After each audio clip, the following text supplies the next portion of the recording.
Bhim army और अहिरवार महासभा ने police प्रशासन पर उठाए सवाल। 10 अक्टूबर को कलेक्ट्रेट घेराव का ऐलान। सागर जिले में बढ़ते अपराध, बाबा साहेब डॉक्टर भीमराव अंबेडकर की प्रतिमाओं के अपमान और पुलिस प्रशासन की निष्क्रियता को लेकर आज भीम आर्मी, भारत एकता मिशन, अहिरवार महासभा तथा समाज के अन्य संगठनों ने संयुक्त रूप से एक पत्रकार वार्ता आयोजित की।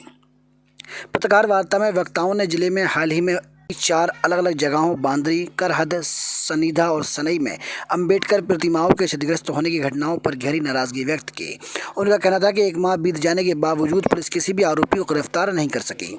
इसी के साथ देवरी चौधरी हत्याकांड के विरोध में हुए प्रदर्शन के दौरान रहली पुलिस द्वारा 36 निर्दोष लोगों पर दर्ज की गई FIR को भी मनमानी बताया गया। संगठन ने प्रतिनिधियों से कहा कि कई लोगों को उस समय घटनास्थल से कोई संबंध नहीं था, फिर भी उन पर झूठे मुकदमे लाद दिए गए।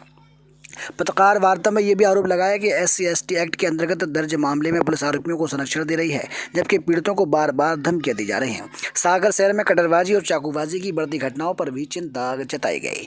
इन सभी मुद्दों के विरोध में भीम आर्मी, अहिरवार महासभा और अन्य सामाजिक संगठनों ने घोषणा की है कि 10 अक्टूबर 2025 को वो सामूहिक रूप से सागर कलेक्ट्रेट का घेराव करेंगे ताकि प्रशासन को चेताया जा सके।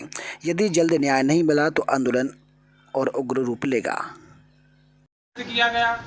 उसके पूर्व सानोदा थाना क्षेत्र में परसोरिया के पास में बाबा साहब की प्रतिमा को क्षतिग्रस्त किया गया। इसके पहले बीना विधानसभा के अंतर्गत ग्राम सनाई में बाबा साहब की प्रतिमा को क्षतिग्रस्त किया गया। आखिर ये बाबा साहब का अपमान हम कब तक सहते रहेंगे? प्रशासन कोई कार्रवाई नहीं कर रहा। इन चारों घटनाओं में FIR तो दर्ज की गई, परंतु आज दिनांक तक एक भी आरोपी को गिरफ्तार नहीं किया गया। पुलिस प्रशासन सिर्फ और सिर्फ कार्रवाई के नाम पर FIR दर्ज कर देती है और आज तक एक भी आरोपी नहीं पकड़ा गया। अब हम ये अपमान सहन नहीं कर सकते, अब बर्दाश्त के बाहर है। इसलिए आगामी 10 अक्टूबर को हम कलेक्ट्रेट का घेराव करने जा रहे हैं।